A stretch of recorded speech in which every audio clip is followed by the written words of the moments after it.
¿Cómo andan? Espero que estén bien. Vamos a hacer la revisión de la última actividad de electrónica industrial, la actividad número 4.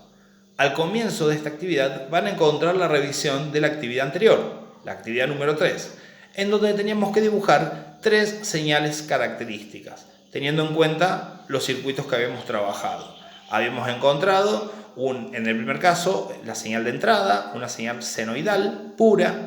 Luego una carga que era atravesada por un diodo, encontramos una señal continua, pulsante, ¿bien? Rectificando medio ciclo, fíjense que medio ciclo lo perdí, queda el medio ciclo positivo y el medio ciclo negativo desapareció. Y por último caso teníamos una carga que era atravesada por 4 diodos, lo que llamamos un rectificador de onda completa, donde los 2 semiciclos son positivos. ¿Bien? Entonces, nosotros lo que necesitamos es una señal continua, constante, ¿bien? Una línea recta, ¿bien? Para alimentar diferentes circuitos. Entonces, lo que nos falta es agregar un capacitor. Los capacitores son elementos, ¿bien? Que pueden almacenar una carga eléctrica. Seguramente los conocen, ¿bien? Son estos que tenemos acá, ¿sí? Vienen de diferentes colores, de diferentes tamaños, ¿bien? Dependiendo su voltaje de trabajo y su capacidad, ¿bien? Van a tener diferentes formas constructivas, pero básicamente son estos, ¿no? La unidad de medición, ¿bien? Se miden en faradios, ¿sí? Su símbolo es la C de capacitor y el faradio la letra F. También utiliza, ¿bien? Submúltiplos del faradio para referirse, por ejemplo, microfaradio, ¿sí? Que vendrían a ser 10 a la menos 6 lugares después de la coma, para pasarlo a faradio. En este caso, fíjense que tenemos un capacitor de 2200 microfaradios por 16 voltios, ¿sí? Por lo tanto, tiene una capacidad de 2200 microfaradios y trabaja u opera con hasta 16 voltios. Si estos 2200 microfaradios los quiero pasar a faradios, tengo que correr la coma 6 lugares. En este caso tengo 4, por lo tanto me va a quedar 0,0022 faradios. En este caso también, fíjense que tengo un capacitor de 1000 microfaradios por 50 voltios y acá tenemos un capacitor de 150 microfaradios por 400 voltios. Y también me establece la temperatura de fusión o la temperatura límite que puede llegar a soportar, que son 105 grados centígrados. En el apunte, ¿bien? Y en la actividad les dejo una pequeña descripción, lo mismo que estamos hablando acá, sus símbolos, ¿bien? Cómo están el voltaje y la corriente. Fíjense que el voltaje es la señal senoidal azul y la corriente es la senoidal roja. Fíjense que el azul arranca de 0, pero la roja arranca más arriba, ¿bien? Tiene un desfasaje de 90 grados, ¿bien? Arranca antes, por lo tanto, voltaje y corriente van desfasados. Esto después nos va a traer algunos problemas, pero ya lo vamos a ir analizando, ¿sí? Vamos a trabajar con lo que llamamos la constante de tiempo, ¿sí? La constante de tiempo es cuánto es el tiempo que tarda un capacitor en alcanzar el 63% de su carga útil, ¿sí?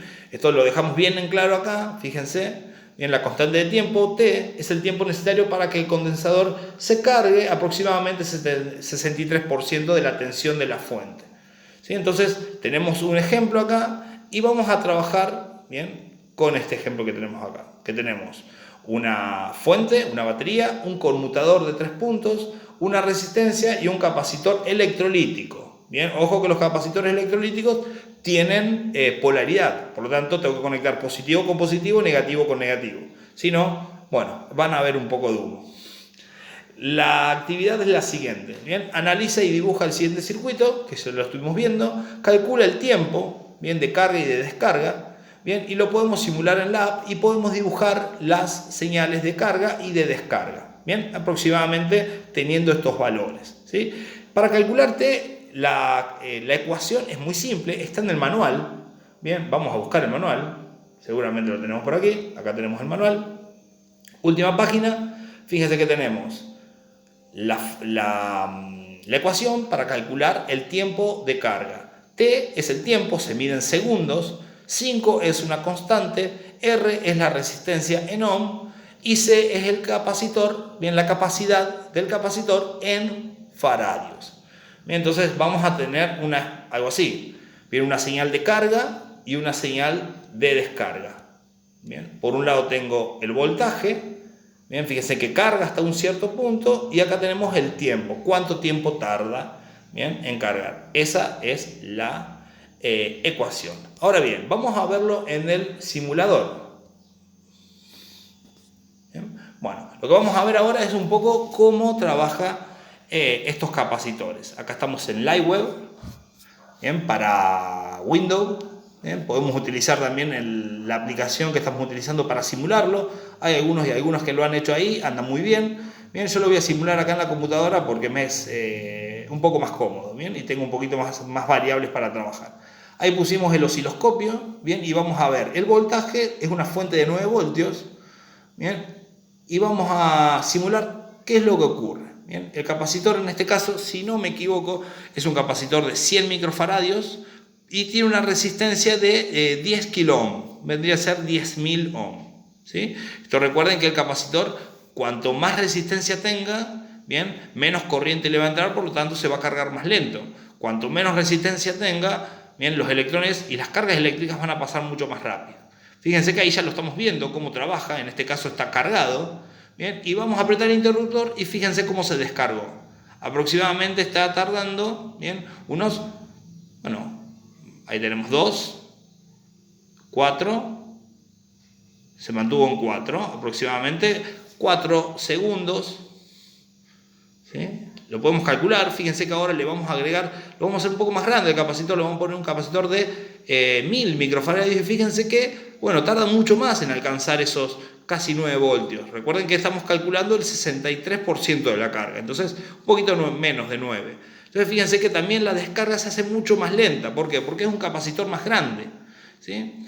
También le vamos a agregar una resistencia más grande. Le vamos a poner una resistencia de 100.000 ohm, 100K. Entonces fíjense que, bueno, va a tardar un montón en cargarse. Fíjense que aproximadamente va a estar en los 3 voltios. ¿Bien? Y fíjense que ahora le pusimos una resistencia mucho más chica, 1 kilo ohm. Y fíjense que, bueno, subió de golpe y bajó. Ahí tenemos lo que es la carga y la descarga del circuito. ¿Bien? Del capacitor, perdón. Cargó y lo descargamos. La descarga se hace, bueno, muy rápida. Fíjense que tarda menos en descargarse que en cargarse, pero bueno, puedo almacenar una carga y esto nos va a servir para, bueno, regular el rizado que nos queda en las señales continuas, pulsantes. ¿Sí? Entonces fíjense que tenemos una carga, ¿bien? Y una descarga. Lo mismo es un poco lo que habíamos visto acá también en el manual, ¿no? La carga y la descarga. ¿Sí? Recuerden, vamos a analizar un poquito, nos falta, bueno, acá tenemos lo que es el capacitor, ¿sí? Y nos quedaría ver acá lo que les comentaba un poco. Vamos a poner al profe por aquí, ahí está, el cálculo, ¿bien?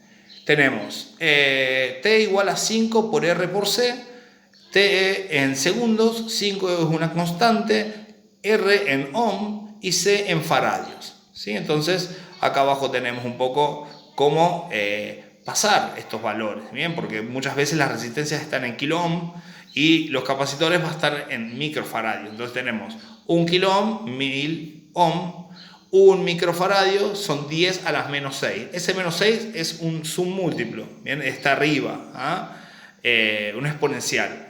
Entonces 10 a la menos 6 son 6 lugares después de la coma. ¿Bien? Así que bueno, espero que haya quedado claro. Dudas y consultas saben que me pueden consultar y nos vemos la próxima. ¿Bien? Un abrazo grande. Chau, chau.